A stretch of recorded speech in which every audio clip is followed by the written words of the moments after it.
Quais as cargas elétricas que percorrem o solo do bioma cerrado, interferindo na fertilidade? Vamos saber agora na nossa capacitação tecnológica.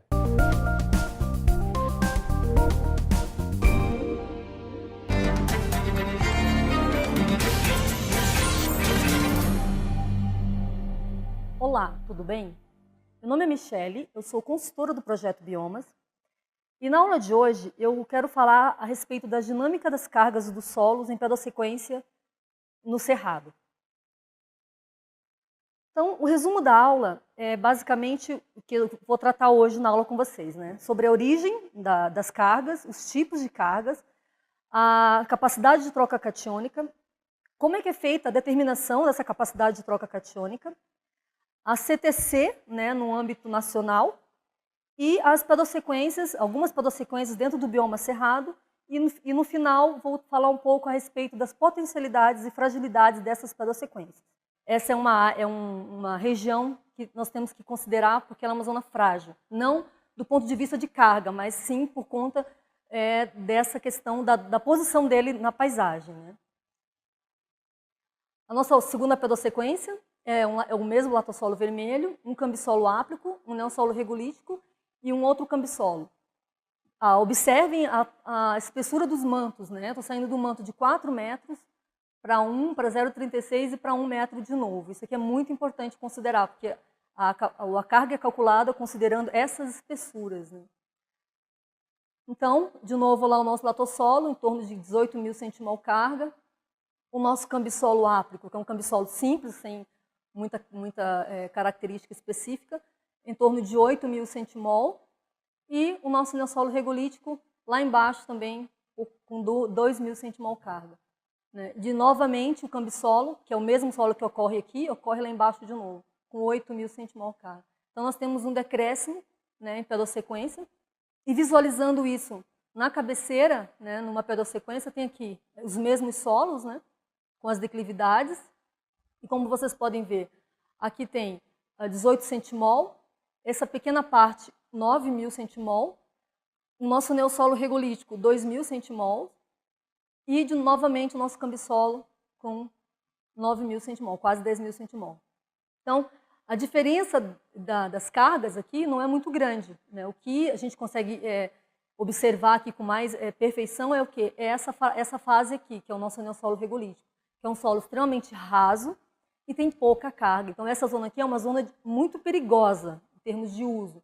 Então, não se recomenda utilizar, né? Pensando novamente em fluxos de subsuperfície e superfície, o mesmo que aconteceu na encosta anterior vai acontecer aqui, né? Eu tenho o uso aqui em cima, tem os fluxos, as águas que vão infiltrar e as que vão escoar superficialmente, e essa zona aqui vai ser uma zona que vai ocasionar erosão aqui embaixo, né? Tem até aqui o início de uma formação de um processo erosivo mais drástico. Então, a zona de uso aqui em cima, essas duas zonas são zonas de fragilidade, né? E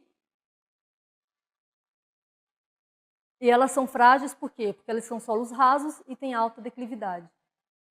E esse aqui, porque existe uma concentração de fluxos hídricos da encosta. Então, é uma área frágil, esses dois solos aqui são muito frágeis por conta disso. Primeiro, por ser solos rasos de alta declividade, propícios à erosão, com baixa capacidade de filtro ou baixa CTC, né, total. E essa aqui de baixo por conta da concentração de fluxos hídricos. Então, é uma área que vai sofrer erosão, se não pensar em preservar um pouco acima dela. A quarta pedossequência é a cabeceira úmida, que a gente denominou como cabeceira úmida. É a pedossequência da área de referência lá em Formosa. Então, a pedossequência é um latossolo vermelho de 5 metros, um vermelho-amarelo, um amarelo, um cambissolo áplico, um gleyssolo e um organossolo. Então, novamente, né, atentem às espessuras, né? Aqui, nenhum tem menos de 1 metro, né? O mais raso é o gleyssolo melânico, que está com 1 metro de manto, de espessura. Então, olhando essa sequência de solos em forma de colunas, o que nós temos? Que o maior latossolo, que é o que tem mais carga, é o nosso amarelo. Ele chega em torno de 16.000 centimol carga por volume de solo. O menor tem 12. A diferença não é muito grande, de 12 para 16. Então, os latossolos ali da parte superior, latossolo vermelho, vermelho amarelo e amarelo, eles estão oscilando entre 12 e 16 centimol. Aí o cambissolo tem um decréscimo de 10.000 centimol e o meu gleyssolo melânico de 6.000 centimol. Mas um fato muito importante que é bom atentar é que esse organossolo aqui, que é o último, né, da pedossequência, ele acumula a mesma quantidade de carga que esse latossolo vermelho amarelo, 12.000 centimol carga, a mesma quantidade. Só que se vocês lembrarem do slide anterior, eu estou falando de um solo que tem 1,2 metros e um solo que tem 5 metros de manto. Então, eu tenho um manto muito inferior em relação a esse aqui e a quantidade de carga muito semelhante, como vocês podem ver.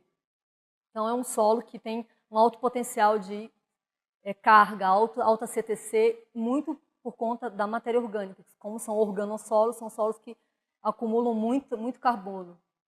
Então, aqui a nossa pedossequência de novo, com os valores, né? Sai de 14 para 12, 15.000, 10, 6 e 13. Né? Então, ele está muito próximo desses latossolos aqui de cima, do topo, que tem mantos de 5 metros. E aqui foi calculado até 1,20 m. Não foi possível calcular mais profundo, mas...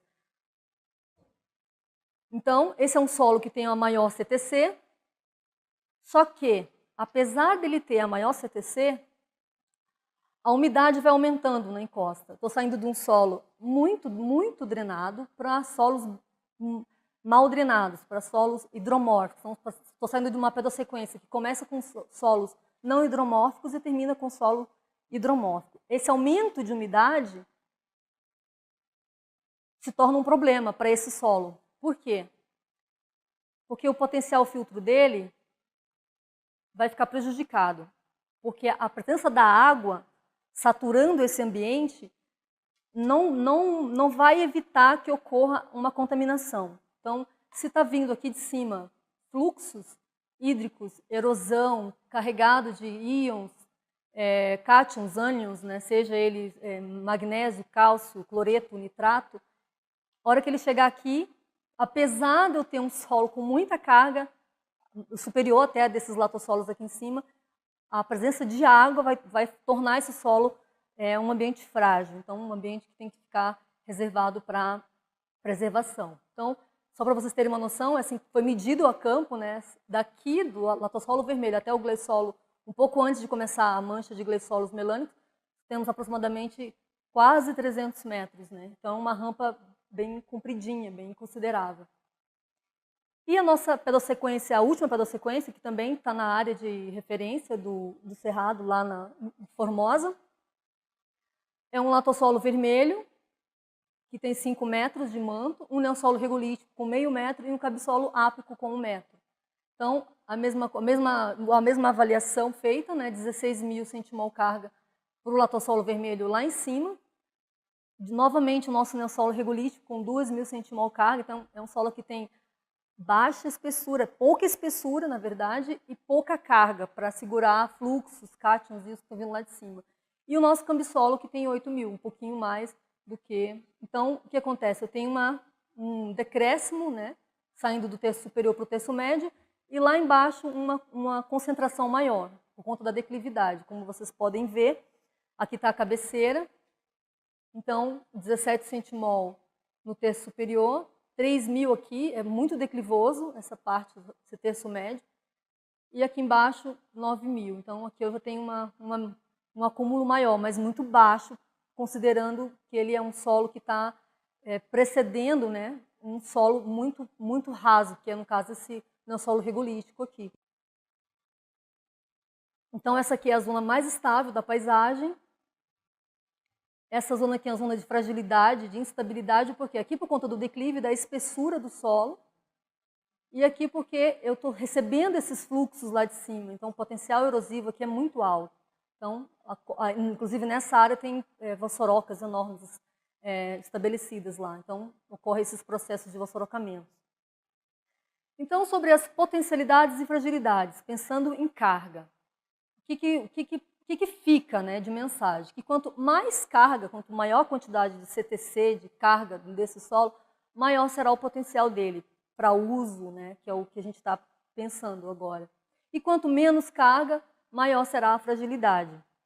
Aí vocês podem perguntar, que potencial, né, do que você está falando? Que potencial é esse?